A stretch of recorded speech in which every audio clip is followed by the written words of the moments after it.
ஓ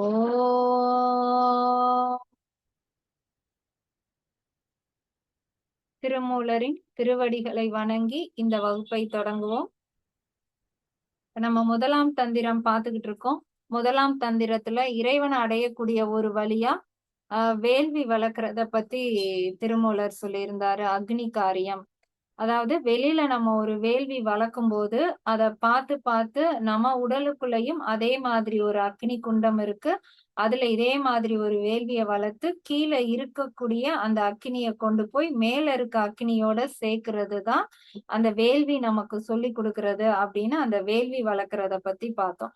அந்த வேள்வி வளர்க்கக்கூடிய முறை அது எப்படி, அந்த பயிற்சியெல்லாம் யார் நமக்கு சொல்லி கொடுப்பாங்க அப்படின்னா அவங்களுடைய பெயர் வந்து அந்தணர். அப்ப அந்தணருங்கிறவங்க யாரு, அவங்களுக்கான ஒழுக்கம் என்ன, அவங்க எப்படி இருக்கணும் அப்படிங்கிறத அடுத்த தலைப்பு அந்தணர் ஒழுக்கம் அப்படிங்கிறதுல சொல்லி கொடுக்கிறாரு. இப்ப அந்தணருக்கு நம்ம ஏற்கனவே பொருள் பார்த்தோம். அந்தம் அப்படிங்கிறது உள்ளுக்குள்ள முடிவு, இத உணர்ந்தவர்கள் அந்தணர்கள். அப்ப நமக்கு உள்ள இருக்கிறதும் முடிவான பொருளா இருக்கிறதும் இறைவன். அப்ப இறைவனை உணர்ந்தவர்கள் தான் அந்தணர் அப்படின்னு சொல்றாங்க. இப்ப அந்த அந்தணர் ஒழுக்கத்துல முதல் பாடல் 224வது பாடல். அந்தணர் ஆவோர் அறுதொழில் பூண்டுலோர் செங்கழல் ஓம்பி முப்போதும் நியமம் செய் தம் தவ நற்கருமத்து நின்று ஆங்கு இட்டு சந்தியும் ஓதிச் சடங்கு அறுப்போர்களே. இப்ப அந்த அந்தணர்கள் அப்படிங்கிறவங்க யாருன்னா அந்தணர் ஆவோர். அந்தணர் அப்படிங்கிற அந்த அறத்தொழிலை செய்பவர்கள் யாருன்னா அறுத்தொழில் பூண்டுவோர். இதுல அந்த அறுத்தொழிலுக்கு 2 விதமான அர்த்தம் கொடுத்திருக்காங்க. ஒண்ணு அறுக்கிறது, நம்மளுடைய பிறப்பு இறப்பா அறுக்கிறது, இல்ல வினைகளை அறுக்கிறது. அந்த தொழிலை பூண்டுவோர்னா செய்பவர்கள், அவர்களும் அந்தணர் தான்.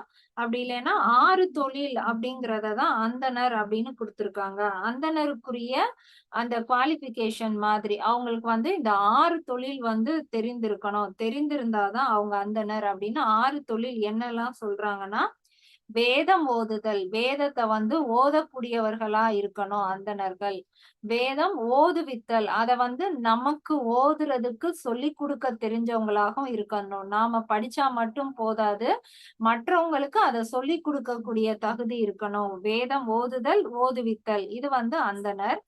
அப்புறம் தானம், தானம் வாங்குதல். நம்ம நம்ம வந்து தானம் எதெல்லாம் நம்ம போய் தானமா கேட்கணும், எதெல்லாம் நம்ம தானமா வாங்கிக்கலாம் அப்படின்னு ஒரு ஒழுக்கம் இருக்கு.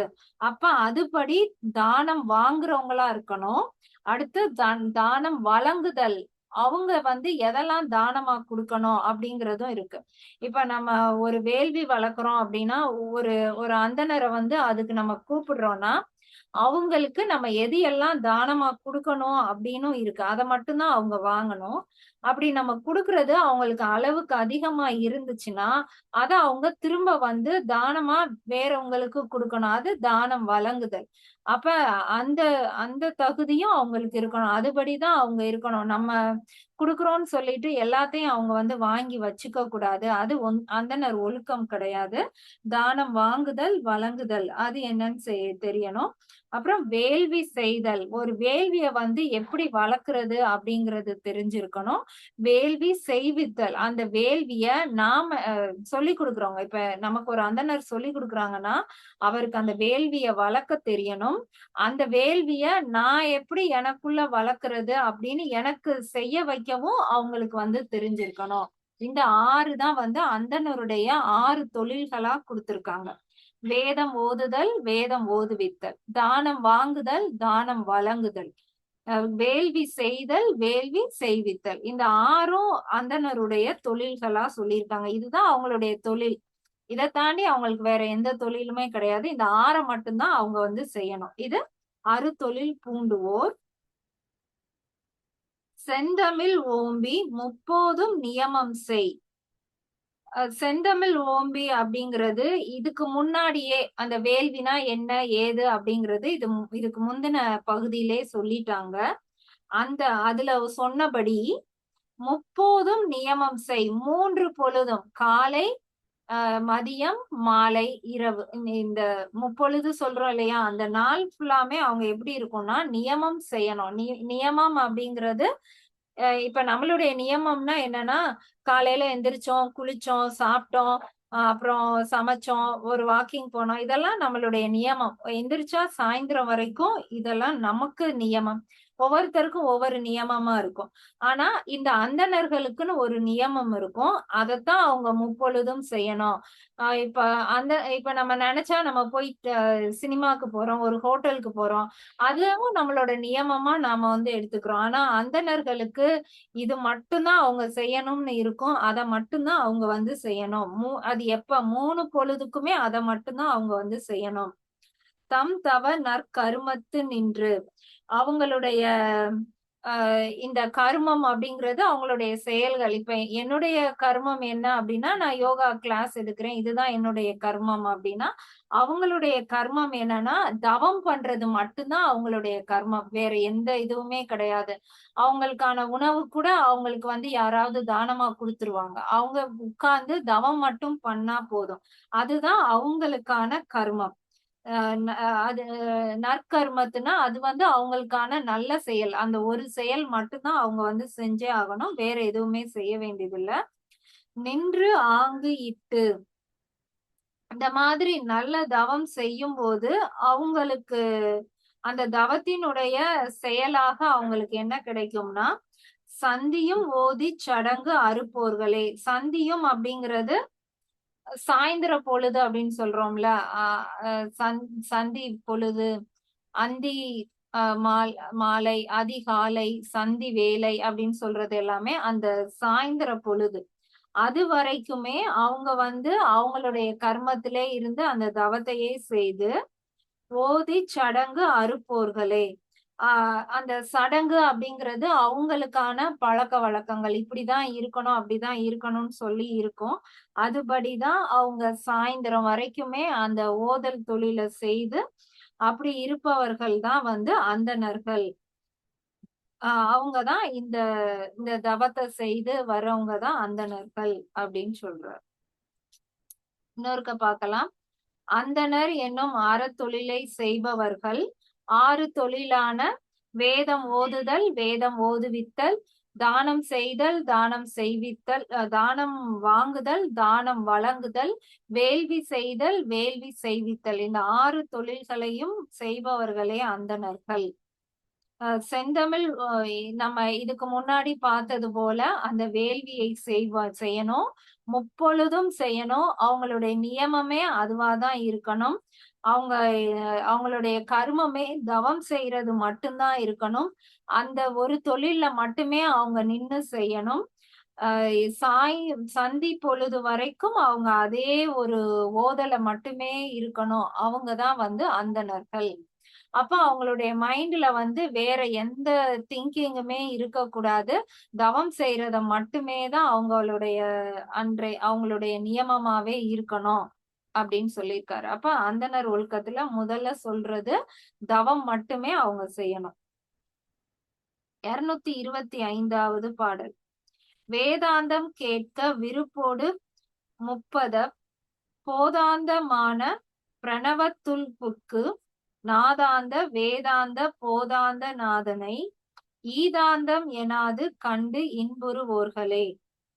இப்ப வேதாந்தம் அப்படிங்கிறது வேதம் அப்படின்னா அது ஒரு சத்தம் மூலமா நமக்கு கேட்கப்படக்கூடிய அறிவு. வேதம் வேதாந்தம் அப்படின்னா அந்த வேதத்தினுடைய முடிவு. அந்த சத்தத்தினுடைய முடிவு என்ன? இந்த சத்தம் வந்து நமக்கு முடிவா எதத்தான் உணர்த்த போகுது? அத தெரிஞ்சுக்கிறது வேதாந்தம். கேட்க அந்த முடிவ வந்து கேட்கிறதுக்கு, அத தெரிஞ்சுக்கிறதுக்கு, அத படிக்கிறதுக்கு விருப்போடு அந்த விருப்பம் இருக்கக்கூடியவர்கள் தான் அந்தணர்கள். அந்தணர்கள் வந்து சும்மா வேதத்த படிச்சா போதாது. அதுல இருக்கக்கூடிய முடிவ தெரிஞ்சுக்கணும் அப்படிங்கிற ஆர்வத்தோட இருப்பவர்கள். முப்பத போதாந்த. இந்த போதாந்தம் அப்படிங்கிறது என்னன்னா, போதனை அப்படின்னு சொல்றோம் இல்லையா? வேதம் வந்து நம்ம கண்ணு மூடி உட்காரும் போது தானாகவே நம்மளுடைய காதுக்குள்ள வந்து கேட்கக்கூடிய சத்தம். அது சில நேரம் ஒரு குருமார்கள் வழியா நம்ம காதுல வந்து அந்த சத்தம் வந்து அறிவா நமக்கு வரும். போதாந்தம் அப்படிங்கிறதுக்கு சமஸ்கிருதத்துல என்ன வார்த்தை குடுத்திருக்காங்கன்னா, அதுக்கு வந்து தத்துவமசி அப்படிங்கிற அர்த்தம் வந்து குடுத்திருக்காங்க. அந்த தத்துவமசிய எப்படி பிரிச்சிருக்காங்கன்னா, தத்துவம் அசி. அ அதாவது நான் அவனாகுதல், அவனேதான் நான் ஆகுதல், சிவமே சீவனா இருக்கிறது அப்படின்னு சொல்றோம் இல்லையா? அதாவது இறைவன் வேற, நான் வேறன்னு இல்லாம, அ 2யுமே ஒண்ணோட ஒண்ணா அந்த இணையக்கூடிய ஒரு ஒரு உணர்வு, ஒரு நிலைக்கு வர்றோம் இல்லையா? அதுதான் வந்து தத்துவமசி அப்படிங்கிற அந்த சொல் மூலமா சொல்லியிருக்காங்க. அந்த தத்துவமசிங்கிறது தான் அந்த போதாந்தமான அப்படிங்கிறதுக்கு அர்த்தமா குடுத்திருக்காங்க. அப்ப அந்த தத்துவமசி அப்படிங்கிறது என்னன்னா, ஆ 3 தொழில் செய்கிறான் இறைவன் அப்படின்னு பார்த்தோம் இல்லையா? அவனே வந்து படைத்தலையும் செய்கிறான், காத்தலையும் செய்கிறான், அழித்தலையும் செய்கிறான். அந்த 3மே எங்க இருக்குன்னா, நமக்குள்ள தான் இருக்கு. அப்ப நானே தான் அதையும் செய்கிறேன். எனக்குள்ள அந்த இறைநிலை அடையும்போது நமக்கு அந்த உணர்வு வரும். நானே தான் அவனாக இருக்கிறேன் அப்படிங்கிற அந்த உணர்வு வரும். அந்த உணர்வு தான் வந்து தத்துவமசி. அது எங்க இருக்குன்னா, அந்த போதாந்தமான அந்த தத்துவமசி, பிரணவத்துள் புக்கு. அந்த பிரணவம் அப்படிங்கிறது ஓம்ங்கிறது தான் பிரணவ மந்திரம். அந்த ஓம்ங்கிற பிரணவத்துக்குள்ள தான் அந்த ஒரு உணர்வு, அந்த தத்துவமசி அப்படிங்கிற அதனுடைய உணர்வு வந்து அதுல தான் இருக்கு. ஓம்ங்கிற பிரணவத்துக்குள்.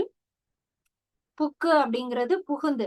அப்ப ஓம் ஓம்ன்னு நம்ம சொல்லும்போதே நம்மளால அத உணர முடியும். நமக்குள்ள ஒரு இறைவன் இருக்கிறான். அவன்தான் அந்த 3 தொழில்களையும் செய்கிறான். நானும் அவனாகவே உணர்கிறேன் அப்படிங்கிறது தான் அந்த தத்துவமசி. அது வந்து ஓம்ங்கிற நாதத்துக்குள்ள ஒளிந்திருக்கு. நாதாந்த, வேதாந்த, போதாந்த நாதனை. நாதாந்த அப்படிங்கிறது அதான் அந்த வேதாந்தங்கிறது சமஸ்கிருத வார்த்தை. நாதாத அப்படிங்கிறது தமிழ் வார்த்தை. நாதமா நமக்குள்ள இருக்கக்கூடிய அந்த முடிவான பொருள். வேதாந்த வெளியில வேதமா இருக்கக்கூடிய அந்த முடிவான பொருள். போதாந்த நானும் அவனுமாக இருக்கக்கூடிய அந்த போதாந்த பொருள். எல்லாமே யாரு? நாதனை அப்படிங்கிறது சிவனை குறிக்குது. எல்லாமே வந்து சிவபெருமான். ஈதாந்தம் எனாது கண்டு இன்புறுவோர்களே. ஈதாந்தம் அப்படிங்கிறது அதுதான் வந்து ஈறு அஹ் கடைசி அப்படின்னு சொல்றோம் இல்லையா? இத நாம உணர்ந்துட்டோம்னா அதுதான் கடைசி. உள்ள வந்து இறைவன் இருக்கிறான். நானும் அவனாகவே இருக்கிறேன் அப்படிங்கிறத அந்த உணர்றதுதான் வந்து ஈதாந்தம். எனாது கண்டு இன்புறுவோர்களே. அத அத உணர்ந்தவங்க தான் வந்து அந்த அந்தணர்கள். அவங்க தான் வந்து அந்தணர்கள். அவங்க தான் அது எப்படிங்கிறதையும் நமக்கு வந்து சொல்லிக் குடுப்பாங்க. அந்த ஈதாந்தம் எனாது கண்டு இன்புறுவோர்களே. அந்த ஈதாந்தத்தை உணர்ந்தவர்கள்.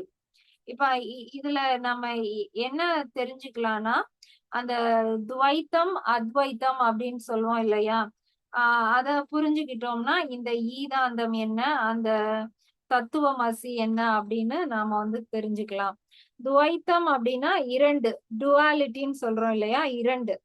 இப்ப நம்ம எப்படி நம்ம இருக்கோம்னா, நம்ம துவைதத்துல இருக்கோம்.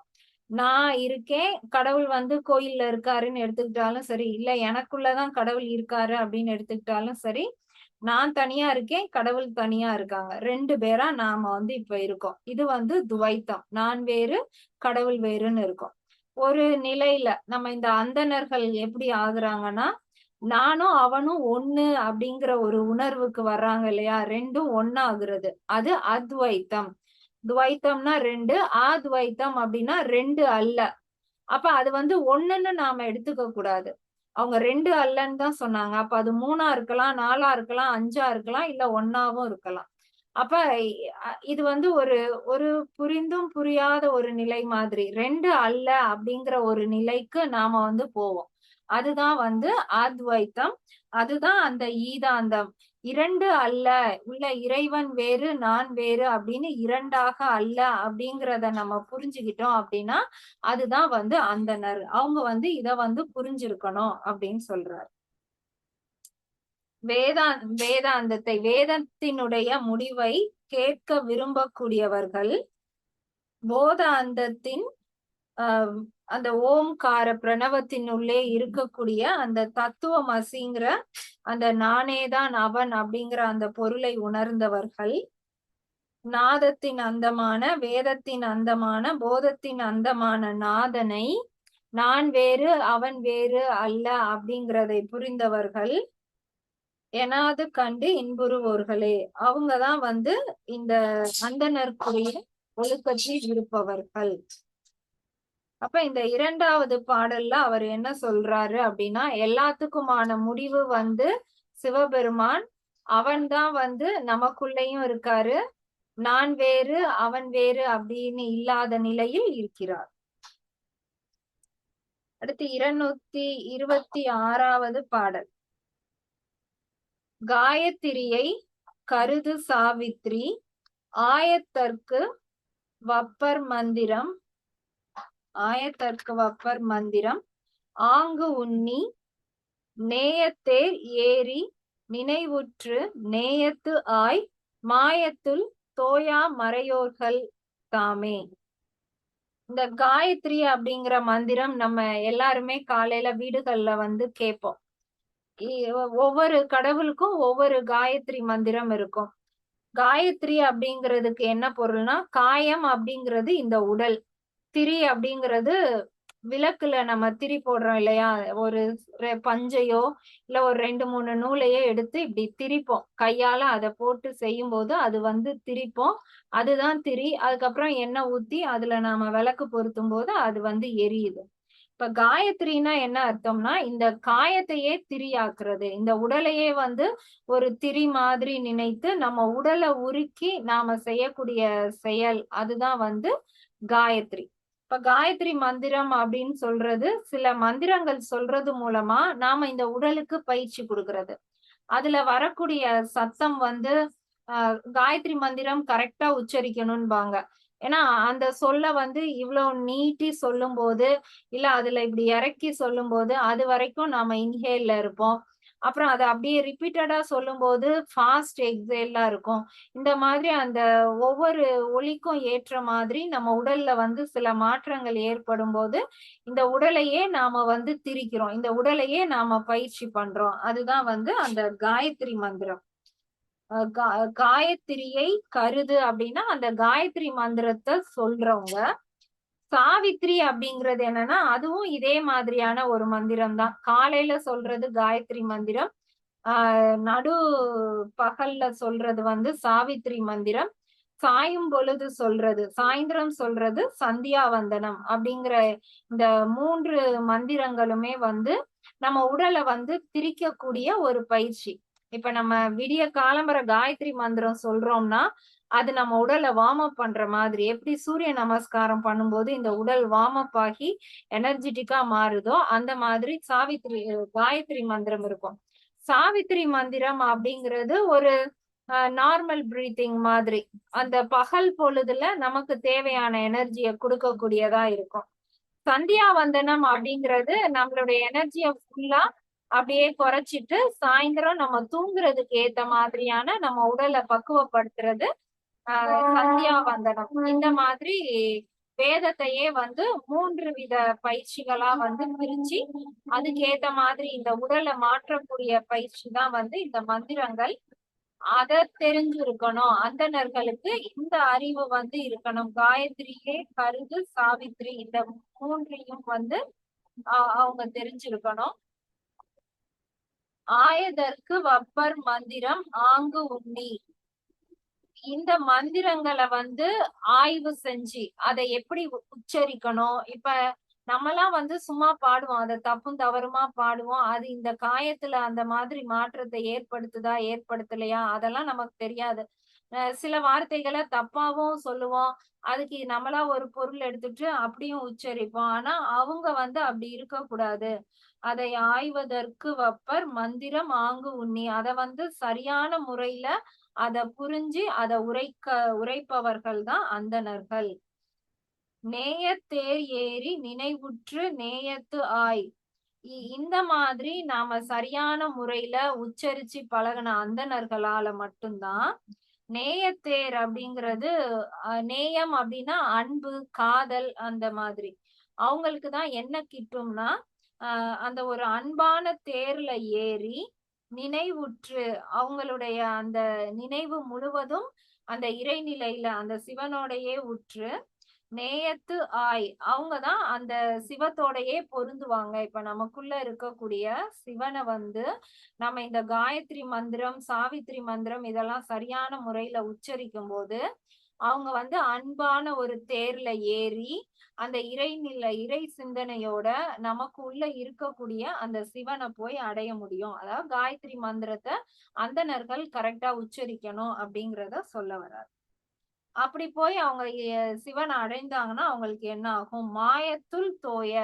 இந்த உலகமே மாயை அப்படின்னு நம்ம பாக்குறோம் இல்லையா? வெளியில இருக்கிறது எல்லாமே மாயை அப்படின்னு. அந்த மாயத்திலிருந்து தோய அப்படின்னா அகல. அவங்க இந்த மந்திரங்களை மட்டுமே சொல்றாங்க, ஜபிக்கிறாங்க அப்படின்னா இந்த மாயத்துல இருந்து அதுவே அவங்கள வந்து விடுவித்திரும். மறையோர்கள் தாமே. மறையோர்கள் அப்படிங்கிறது அந்த இறைவன், அவன் தான் மறைப்பொருளா எல்லா இடத்துலயும் இருக்கிறார் இல்லையா? அவரையே நாம உணர்ந்து அவரை வந்து நாம போய் அடையிறோம். அதுதான் வந்து அந்தணர்கள். அப்ப அந்தணர்களுடைய ஒழுக்கமா இதுல என்ன சொல்றாருன்னா, அந்த காயத்ரி மந்திரம், சாவித்திரி மந்திரம் அதையெல்லாம் ஒழுங்கா உச்சாரணம் பண்ணி அதன் வழியிலேயே நின்று அன்பு என்னும் தேரில் ஏறி நமக்குள்ள இருக்கக்கூடிய அந்த சிவபெருமானை நீங்காது பற்றி இந்த மாயத்தில் இருந்து விலகி அந்த மறைப்பொருளான இறைவனை அடையக்கூடியவர்கள் தான் அந்தணர்கள் அப்படின்னு சொல்லியிருக்கார். அடுத்த பாடல் 227வது பாடல். பெருநெறியான பிரணவமோர்ந்து குறுநெறியாளுரை கூடி நாள் வேதர் திருநெறியான கிரியை இருந்து மதானார் துகளில் பார்ப்பாரே. இப்ப இந்த பாடல்ல அந்தணர்களுக்கான ஒழுக்கமா எதை சொல்லியிருக்காங்க அப்படின்னா, அக வழிபாட பத்தி சொல்லியிருக்காங்க. இப்ப நம்ம அந்த வேள்வி வளர்க்கறது இதெல்லாம் புற வழிபாடு. அதே இத நமக்குள்ள வளர்க்கணும் அப்படின்னு சொல்றது அக வழிபாடு. அப்ப அந்தணர்கள் வந்து சும்மா வெளியில அந்த மந்திரங்களை ஓதிட்டு அப்படியே இருந்தாப்புல அவர் வந்து அந்த அன்பு தேர்ல ஏறி உள்ள போயிருவாரானா அப்படி கிடையாது. அவங்களுக்கு உள்ளுக்குள்ளேயும் சில வழிபாடுகள் இருக்கு. அதையும் வந்து அவங்க கடைபிடிக்கணும் அப்படிங்கறதான் இந்த பாடல்ல சொல்லியிருக்காரு. பெருநெறி அப்படின்னா மிகப்பெரிய ஒரு நெறி. நெறிங்கிறது வாழ்க்கை நெறி அப்படின்னு சொல்றோம் இல்லையா? இதுதான் ஒரு ஃப்ளோ, இப்படிதான் போகணும் அப்படின்னு சொல்றதுல பெருநெறி, மிகப்பெரிய நெறியானது எதுன்னா வீடு பேறு அடைதல். நம்ம இருக்கக்கூடிய இந்த வாழ்க்கையிலே மிகப்பெரிய நெறி எதுன்னா வீடு பேறு அடைதல். பெருநெறியான பிரணவமோர்ந்து அந்த வீடு பேறு நெறியை நம்ம எது மூலமா அடையலாம் அப்படின்னா அந்த பிரணவம் மூலமா அடையலாம். பிரணவம் அப்படிங்கிறது ஓம்காரம். ஓம்ங்கிற நாதத்துக்குள்ளதான் அந்த வீடு பேரை அடையக்கூடிய அந்த ஒரு மந்திரம் வந்து ஒளிந்திருக்கு. அது மூலமா நாம அடையலாம். குரு நெறி ஆளுரை கூடினால் வேதர்.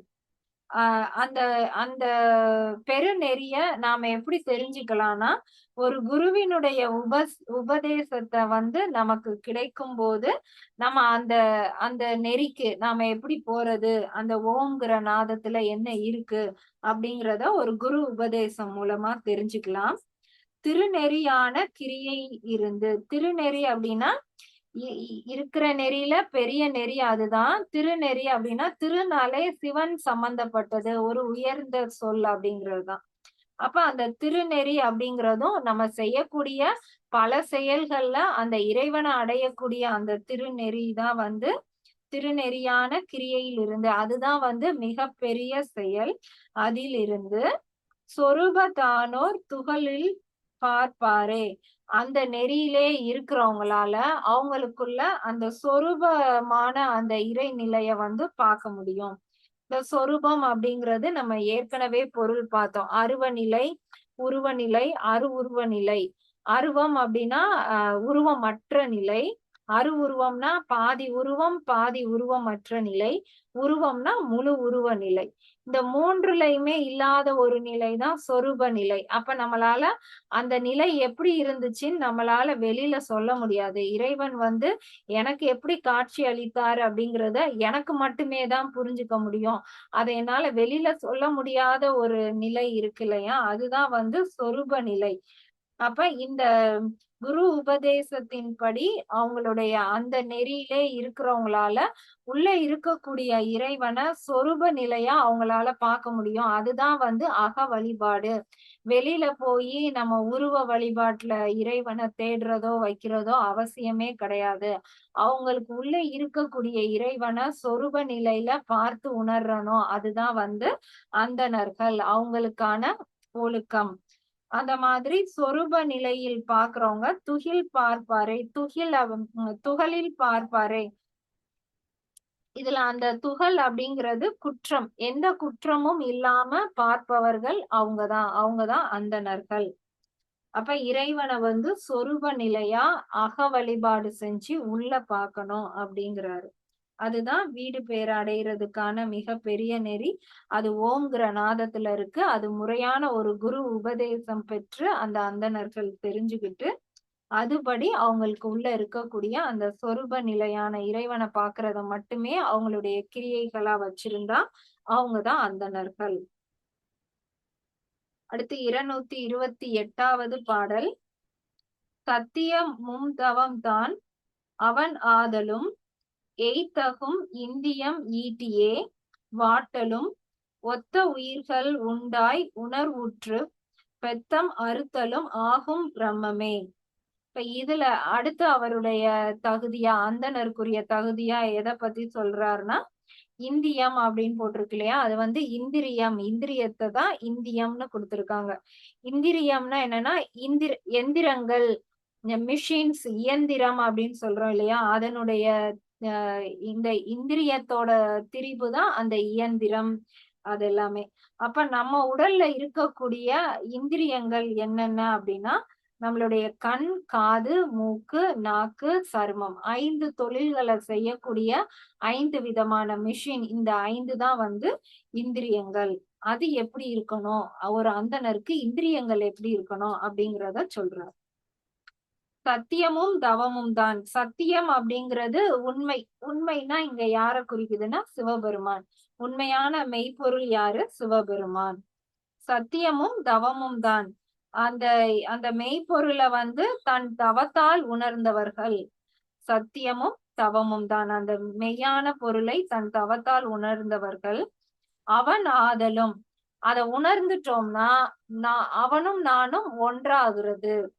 அவன் ஆதலும் எய்த்தரும் இந்திரியம். அந்த 5 இந்திரியங்கள் நம்மளுடைய மெய், கண், வாய், மூக்கு, நாக்கு, இந்த 5 இந்திரியங்களும் ஈட்டிய வாட்டலும். அது வந்து அது பிடிச்ச மாதிரி. இப்ப நமக்கெல்லாம் அப்படிதான் இருக்கு. நம்ம ஒரு விஷயத்த பார்க்கணும்னு நினைச்சாலும் கண்ணு வந்து வேற ஒரு விஷயத்த பாக்குறதுக்கு நம்ம யூடியூப்ல ஏதோ ஒன்ன பார்க்கன்னு போவோம். ஆனா கண் வந்து நம்மள வேற எங்கிட்டோ கூட்டிட்டு போயிரும். அந்த மாதிரி போகக்கூடாது. ஈட்டிய வாட்டலும், அந்த 5 அது கூப்பிடுற திசைக்கு நாம போகக்கூடாது. ஒத்த உயிர்கள் உண்டாய் உணர்வுற்று. ஒத்த உயிர்கள் அப்படிங்கிறது நம்மளுடைய நல்வினை, தீவினை, இந்த 2 வினைகளும் இல்லாம நம்மளுடைய உயிர்கள் அந்த ஞானத்துக்கு நம்மளுடைய 5 ஞானத்துக்கு ஏற்ற மாதிரி நம்மளுடைய உணர்வுகள் எல்லாமே வந்து நம்மளுடைய கண்ட்ரோல்ல இருக்கணும். அந்த 5 கண்ட்ரோல்ல இல்லாம 5 நம்மளுடைய உணர்வு, உயிர் எல்லாமே நம்மளுடைய இதுல இருக்கும்போது பெத்தம் அறுத்தலும் ஆகும் பிரம்மமே. இந்த பெத்தம் அப்படிங்கிறது பந்தத்தை தான் வந்து கொடுத்திருக்காங்க. இப்ப நமக்கு ஏன் நம்மளுடைய ஐம்புலன்களும் போற பக்கமே நம்ம போறோம் அப்படின்னா, நம்மளுடைய அந்த சொந்த பந்தம், நம்மளுடைய உறவுகள் இவங்களுக்காக அவங்க மேல உள்ள அந்த ஒரு ஈர்ப்புனாலதான் நமக்கு ஐம்புலன்களையும் நம்மளுடைய கண்ட்ரோல்ல இருக்க முடியல. ஆனா இந்த ஐம்புலன்களையும் கண்ட்ரோல் பண்ணி நம்மளுடைய இதுல இருக்கிறவங்களால பெத்தம் அறுத்தலும் அந்த பந்தத்துல இருந்து விடுபடவும் முடியும். அதுக்காக நம்ம அவங்கள விட்டுட்டே போயிருவாங்களா, அந்தணர்கள் அப்படி போயிருவாங்களா, அப்படி அர்த்தம் கிடையாது. அந்தணர்கள் அப்படிங்கிறவங்க அவங்களுடைய குடும்பத்தோட தான் இருப்பாங்க. ஆனா அவங்களுடைய ஐம்புலன்கள் அவங்களுடைய சொல்படி கேட்கறனால அவங்களுக்கு அந்த தேவையற்ற அந்த பந்த பாசம் அதெல்லாம் இருக்காது. அத அறுத்தாதான் அவங்களால அந்த பிரம்மத்த வந்து போய் சேர முடியும். அப்ப அப்படி இருக்கிறவங்க தான் வந்து அந்தணர்கள். அப்ப அந்தணர்கள் எப்படி இருக்கணும்னு சொல்றாரு. மெய்ப்பொருளான இறைவனை அடைவதற்கு தவம் செய்யும் போது அவர்களுடைய 5 இந்திரியங்களும் அதன் போக்கில் செல்லாமல் அவர்களுடைய உயிர் உணர்வுக்கு ஏற்றவாறு அந்த பந்த பாசத்திலிருந்து விலகி அந்த பிரம்மமான இறைவனை மட்டுமே அடையக்கூடிய வகையில் அவங்களுடைய இந்திரியங்களை வைத்திருப்பவர்கள் தான் அந்தணர்கள் அப்படின்னு சொல்லியிருக்காரு. 229வது பாடல். இன்னும் ஒரு பாடல். இதுல மொத்தம் வந்து 14 பாடல்கள் இருக்கு. இன்னைக்கு 7 பாடல், அடுத்த வகுப்புல 7 பாடல்கள் பார்க்கலாம். வேதாந்தம் கேட்க விரும்பிய வேதியர் வேதாந்தம் கேட்டும் வேட்கை ஒளிந்திலர் வேதாந்தமாவது வேட்கை ஒளிந்திடும் வேதாந்தம் கேட்டவர் வேட்கை விட்டாரே. இப்ப பாடல்ல இதுக்கு முன்னாடி என்ன சொன்னாரு, இந்திரியங்கள் வந்து அதோட போக்குல போகக்கூடாதுன்னு சொன்னாரு. இப்ப இதுல வந்து ஆசையே இருக்கக்கூடாது அப்படிங்கறதான் இந்த பாடல்ல வந்து சொல்லியிருக்காரு. வேதாந்தம் கேட்க விரும்பிய வேதியர். வேதாந்தம் அப்படிங்கிறது அந்த வேதத்தினுடைய முடிவை கேட்க விரும்பியவர் அப்படின்னா அதை உணர விரும்புபவர்கள். வேதியர் அப்படின்னா அவங்களுக்குள்ள நடைபெறக்கூடிய அந்த மாற்றம் தான் வந்து வேதிய மாற்றம். அதுதான் அவங்கதான் வந்து வேதியர். அப்போ ஒரு வேதாந்தத்தை வந்து உள் உணர்ந்து கேட்க விரும்பக்கூடிய வேதியர்கள் அந்த அந்தணர்கள் எப்படி இருக்கணும்னா, வேதாந்தம் கேட்டு தம் வேட்கை ஒளிந்திலர். அந்த வேதாந்தத்தை கேட்கும் போது வேட்கை அப்படிங்கிறது நமக்குள்ள இருக்கக்கூடிய ஆசைகள் அத வந்து ஒழிக்கிறவங்களா இருக்கணும். வேதம் படிக்க படிக்க அவங்களுக்குள்ள வேற எந்த ஆசையும் இல்லாம முழு உணர்வும் இறைவன் அடைகிறதுலே அந்த மாதிரி இருக்கணும். அப்படி இல்லைன்னா அந்த வேட்கை வந்து ஒளிந்திலர். நம்ம வேதம் படிக்க ஆரம்பிச்சோம், நமக்குள்ள அந்த ஆசை வந்து போகல அப்படின்னா வேதாந்தமாவது வேட்கை ஒளிந்திடம். அந்த வேதத்தினுடைய முடிவு வந்து எங்க இருக்கும் அப்படின்னா வேட்கை ஒளிந்திடம். எந்த இடத்துல நமக்கு வந்து அந்த ஆசை விடுபட்டு போச்சோ அந்த இடத்துலதான் வேதத்தினுடைய முடிவு இருக்கு. அப்ப நமக்குள்ள ஆசைகள் வர வர நம்மளால அந்த வேதத்தை வந்து புரிஞ்சுக்க முடியாது. எந்த இடத்துல நம்ம ஆசையை விடுறோமோ அந்த இடத்துலதான் நம்ம வேதத்தினுடைய முடிவை வந்து தெரிஞ்சுக்க முடியும். வேதாந்தம் கேட்கவர் வேட்கை விட்டாரே. அப்ப நம்ம வேதங்கள் கேட்க கேட்க நமக்குள்ள ஆசையை விடுறவங்க தான் அந்தணர்கள் ஆவாங்க. அப்ப அந்தணர்கள்னு பாக்குறவங்களுக்கு ஆசையே இருக்கக்கூடாது. அவங்க வேதம் படிக்க படிக்கவே அவங்களுக்குள்ள இருக்கக்கூடிய ஆசை வந்து விட்டு போயிரும். அப்படி ஒருவேளை அவங்களுக்கு ஆசை வந்து விடுபடல அப்படின்னா எந்த இடத்துல அவங்க அந்த ஆசையை விடுறாங்களோ அந்த இடத்துலதான் வேதத்தினுடைய முடிவே இருக்கு. அப்ப ஆசையை விட்டாதான் அவங்களால உணர முடியும். அப்ப ஆசையை விட்டவர்கள் தான் அந்தணர்கள் அப்படின்னு சொல்லியிருக்காரு. அடுத்து 230வது பாடல். நூலுஞ்சிகையும் நுவலின் பிரம்மமோ நூலது கார்பாச நுண்சிகை கேசமாம் நூலது வேதாந்த நுண்சிகை ஞானமாம் நூலுடை அந்தணர் காண நூவலிலே. இப்ப நமக்கு அந்தணர் அப்படின்னாலே நம்மளுடைய மைண்ட்ல வந்து என்ன மாதிரி கற்பனை இருக்கும்னா, ஒரு வெள்ளை வேஷ்டிய அந்த தார்பாச்சி மாதிரி கட்டியிருப்பாங்க, மேல வந்து ஒரு பூணல் போட்டிருப்பாங்க, அப்புறம் தலையில வந்து ஒரு குடுமி வச்சிருப்பாங்க. இதுதான் பொதுவா நம்ம பார்க்கக்கூடிய அந்தணர்கள். இவங்க தான் உட்கார்ந்து வேள்வி வளர்ப்பாங்க. இப்போ அவங்க நெறையா மாதிரி அவங்களுடைய ஹேர் ஸ்டைல்லாம் வச்சிருக்காங்க. ஆனா பொதுவா அந்தணர்னா நம்ம இதத்தான் சொல்லுவோம். அதத்தான் வந்து அவர் சொல்றாரு. அப்ப அந்தணர்ங்கிறவங்கள நீ வெளியில பார்க்க அவங்க இப்படி இருக்காங்கங்கிறத வச்சு, நீ அந்தணர்ன்னு முடிவு பண்ணக்கூடாது அப்படின்னு அந்த பூணலையும், அந்த குடுமியையும் மட்டுமே வந்து அவரு எப்படின்னு சொல்லியிருக்காரு. நூலும் சிகையும். நூல் அப்படிங்கிறது அந்த பூநூலும், சிகையும் அப்படிங்கிறது சிகைன்னா அந்த முடி அலங்காரத்த அந்த சிகை அலங்காரம்னு சொல்றோம் இல்லையா? அந்த சிகையும், நோவலின் பிரம்மமும். இது எல்லாமே வந்து சும்மா ஒரு வெளி தோற்றம் தான். அது எல்லாமே அதெல்லாம் வச்சிருந்தா அந்தணர்ன்னு கிடையாது. இது வந்து சும்மா ஒரு மேக்கப் மாதிரி தான். நூலும், சிகையும். நூலது காற்பாச. அ அந்த நூலுங்கிறது என்னன்னா, வெறும் ஒரு பஞ்சு தான். அந்த பஞ்சிய திரிச்சா, அது நூலா வரப்போது. அவ்வளவுதான். நுண்சிகை கேசமாம். அந்த சிகை அப்படிங்கிறது, இப்படி ஒரு ஹேர் ஸ்டைல், அப்படி ஒரு ஹேர் ஸ்டைல் பண்ற மாதிரி தான். அது வந்து ஒரு கேசம் தான். அது ஒண்ணும் கிடையாது. நூலது வேதாந்த நுண்சிகை. வேதாந்தம். அந்த நூலது வேதாந்தம்னா, அந்த நூல் மூலமா அவங்க என்ன புரிஞ்சுக்கணும் அப்படின்னா, அந்த பூணூல் எப்படி போடுவாங்கன்னா, ஒரு 3 நூல எடுத்து அந்த 3 நூலையுமே திரிச்சு, ஒரே நூலாக்கி அத வந்து இப்படி பூணூல் மாதிரி போட்டு விடுவாங்க. அப்ப அந்த ஒரு நூல் அப்படிங்கிறது நம்மளுடைய இடக்கலை, இன்னொரு நூல்ங்கிறது பிங்கலை, 3வது நூல் வந்து சுழுமுனை. இந்த 3 நாடிகளும் வந்து ஒண்ணு சேருது. அது எல்லாருக்கும் வந்து ஒண்ணு சேராது. அது யாருக்கு ஒண்ணு சேருது அப்படிங்கிறத தெரிஞ்சுக்கிறதுக்காக அவங்க பூணூல் போடுவாங்க. அப்ப பூணூல் போட்டிருக்காங்கன்னா, ஓ! இவங்களுக்கு வந்து இடக்கலை, பிங்கலை சேர்ந்து சுழுமுனைய வந்து இயக்கியிருக்கு அப்படின்னு நாம தெரிஞ்சுக்கிறதுக்காக அந்த பூணூல் போடுறாங்க. அப்ப பூணூல் போட்டுட்டாலே அவங்களுக்கு இந்த 3மே ஒண்ணு சேர்ந்துருமான்னா சேராது. யாருக்கு 3 ஒண்ணு சேருதோ அவங்க தான் பூணூல் போடணும். பூணூல் போட்டவங்களுக்கு எல்லாம் ஒண்ணு சேராது. அந்த அந்த கான்செப்ட்ட தான் அவர் வந்து சொல்றாரு.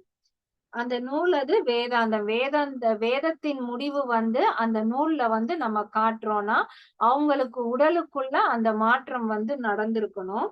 நுண்சிகை ஞானமாம். அ நம்ம நம்ம பக்கம் அடிக்கடி சொல்லுவோம். "உனக்கு என்ன கொம்பா முளைச்சிருச்சு?" அப்படின்னு சொல்லுவோம்.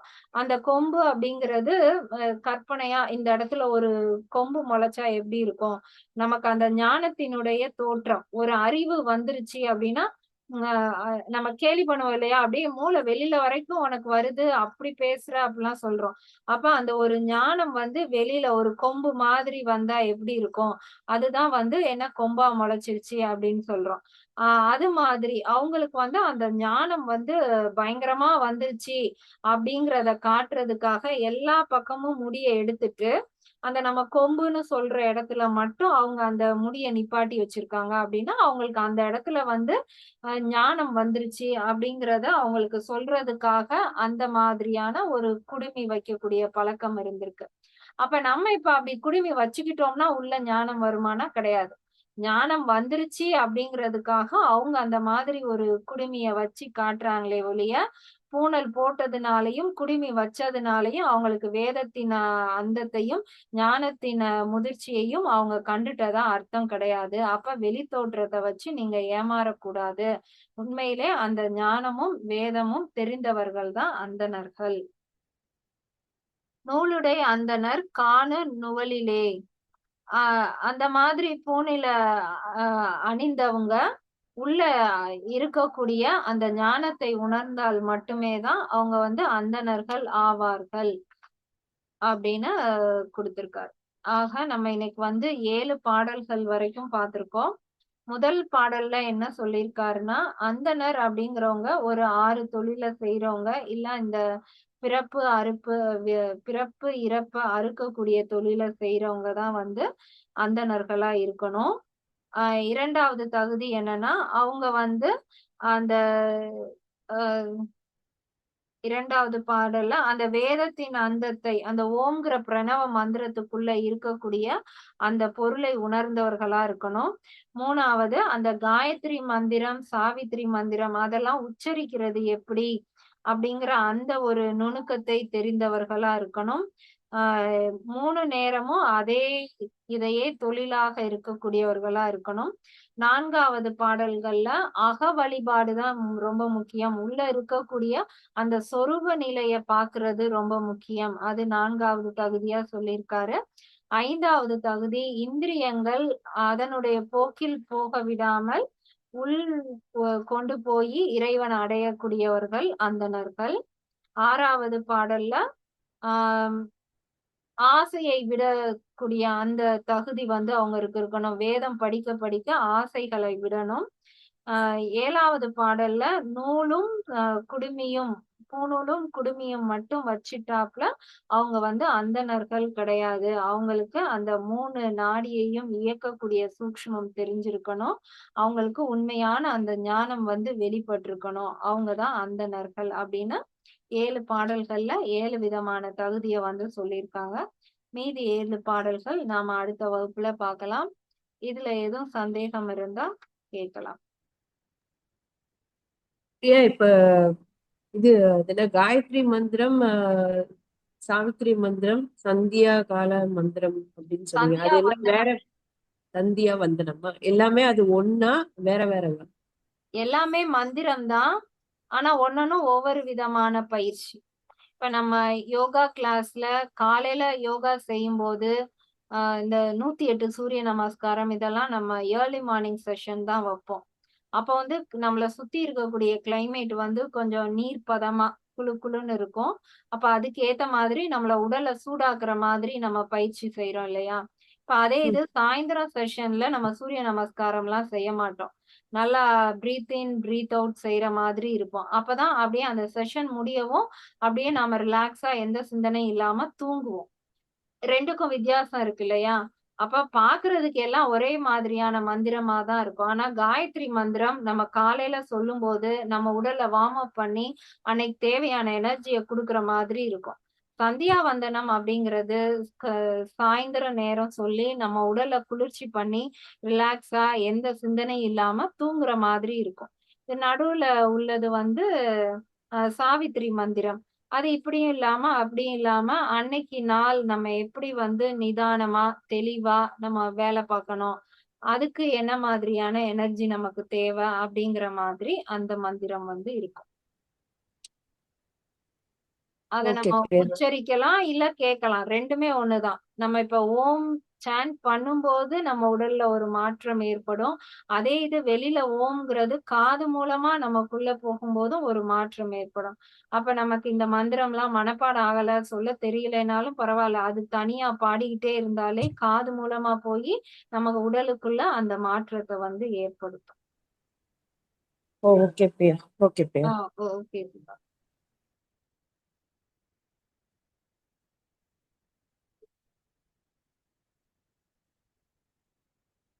வேற சந்தேகம் இல்லைன்னா நம்ம செஷனை வந்து முடிச்சுக்கலாம்.